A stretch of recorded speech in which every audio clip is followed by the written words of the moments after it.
All right, people. Me and Nate just got the tires back on the Franken Yoda here. I haven't moved it yet because I want to show you guys just how easy this thing moves. Watch this. Still got stuff in the way over here in the junkyard. Break off the tongue here. Just pick it up. Real time here. We got dishes here it's sitting in. There we go. One hand on the camera, one hand rolling the trailer. This is why my uncle and aunt wanted this one, because they're going to be pulling it with a Honda CR-V, and it needs to be light and easy for something that's easy for my uncle to drag around, and I think that's going to fit the bill. Now, I did promise you guys the next installment of Echoes of the Past. That's going to be only part on this. I guess that was the second half of this particular piece of equipment, homegrown piece of equipment, because you just saw me push it one-handed just like I said it would. And I'm gonna text my uncle some pictures of this and let him know, hey, it is ready for you to come pick it up. But this is the second iteration of Echoes of the Past here. This is another trailer that my grandfather built, and the last trailer that I'll be debuting on this particular playlist, because it's the last of the homegrown trailers that I have in my junk collection. Well, in my possession, I should say. You can see here, we've been cleaning it out. There's junk everywhere back here, and the tailgate's jammed.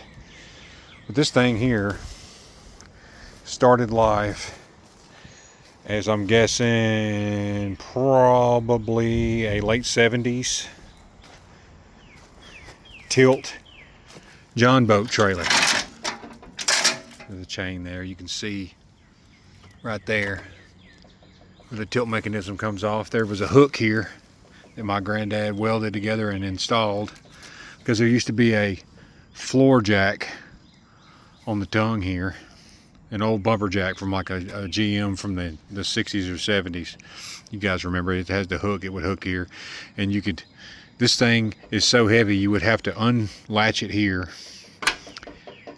on this latch here, and you would move that bumper jack into position and hook it here, and then use the bumper jack to go up, and it would tilt back about 30 degrees, 45 degrees, whatever.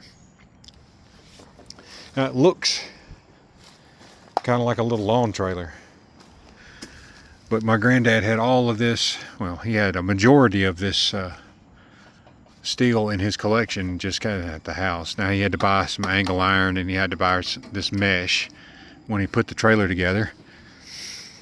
And he bought this, this isn't wood, that's steel plate. So this trailer is not one you can push around with one hand. And I'll be selling this one. My uncle and aunt are kind of sort of like, they're just not interested in it. They're the ones that painted it with the blue color before they gave it to me. But it's super heavy. It's super awkward because it's so heavy. Let me move this out of the way here. There we go. As you can see here, it's steel deck all the way through. It's that diamond tread plate, but it's steel and it's painted.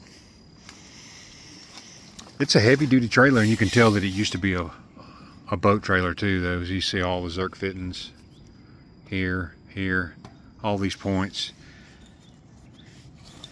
If I'm not mistaken, at some point it had buddy bearing caps on it because it was a boat trailer, and my granddad just replaced them with those at some point. Zerk fittings here to lubricate all the suspension. You can tell it's old too, because a lot of new trailers you don't get these options. So see if I can look underneath here maybe.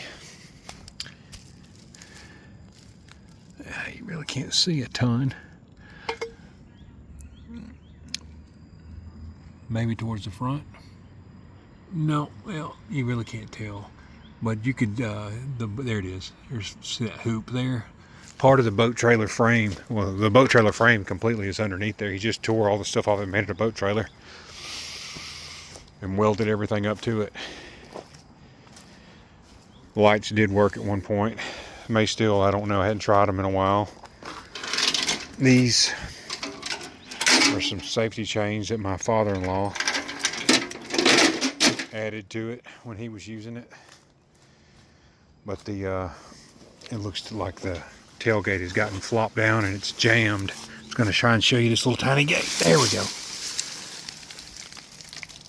This, yeah, and how you like the gate pin? Just a bolt with a ring and a hook, I mean a chain.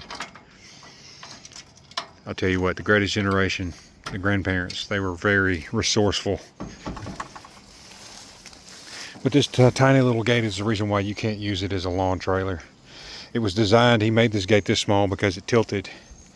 So you would tilt it back to 30 degrees. You could tilt it and you would let this gate down and you would have enough angle to drive something up on there or do something with it. It's very narrow though, so anything other than the smallest like snapper or something just wouldn't fit on here.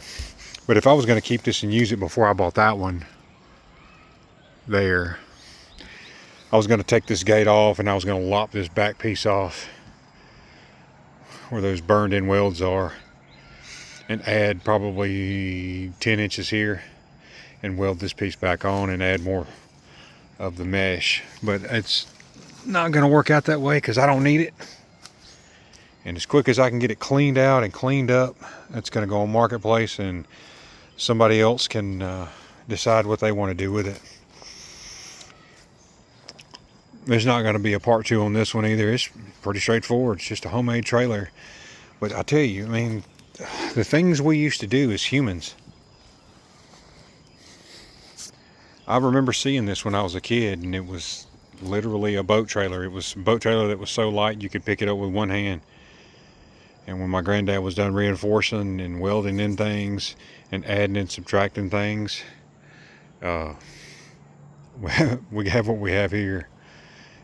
It's very stable going down the road because it weighs like 800 pounds. But that's about it for that.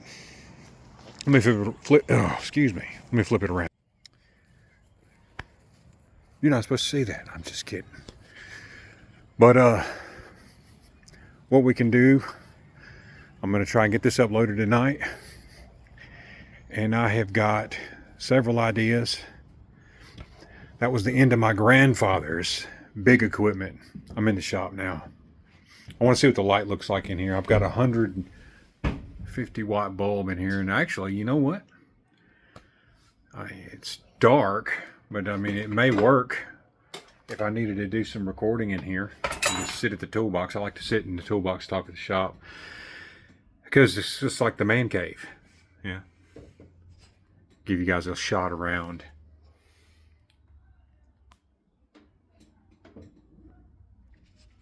There it is. So that's going to be the end of the 2 trailers, right? Now I'm going to get into my great-grandfather's equipment. I have a lot more of his equipment than I do my grandfather's equipment. I've got some of my grandfather's tools. You just saw one of them. It's just a drill press. He didn't make it, so it's a Sears and Roebuck drill press from the early 90s, the late 80s. I mean, it's nothing special, but it's special to me because it was his. And it works. Unlike things that they build nowadays, it still works. I use it all the time. The toolbox that it's sitting on was my father-in-law's. Not that one. That one. The red one. I'm in the forward-facing camera and I'm trying to turn it and see what I can look at, whatever. But I'm going to upload the next iteration, the next video, I should say, the next part of Echoes of the Past. Let me twist it. There. Still learning, fellas and fillettes. The next video of Echoes of the Past, will be up in the next few days. I'm also recording the first episode of Junkyard to Working Hard. It's going to cover, I'm going to do a video of each of my son's junk mower picks that he has just found on the side of the road and come on with them. And literally most of them, there's nothing wrong with them. People have run them out of gas, or they got water in the tank and they just threw it by the street. It's kind of a waste. It's kind of the situation that we're in this country. But keep an eye out for that. I know tonight was short, but I wanted to put the Toyota back together and show you guys that, I mean, even though it's 45 years old and it's sat in this backyard over here with 2 flat tires for the last 12 years, put 2 fresh tires on it. Bearings are in great shape. Nothing wrong with them. I pick it up with one hand on, show it on camera, pushing it out into the yard, getting it ready to call my uncle to come get it. I'll see you guys next time. I'm working on some intros, some outros. I'm working on a lot of things over the next few days, so just keep an eye out. Videos are going to get better. I'm working on some equipment and some editing software to try and help me to make things better faster. But I'll see you guys soon. Take it easy. Till the next time.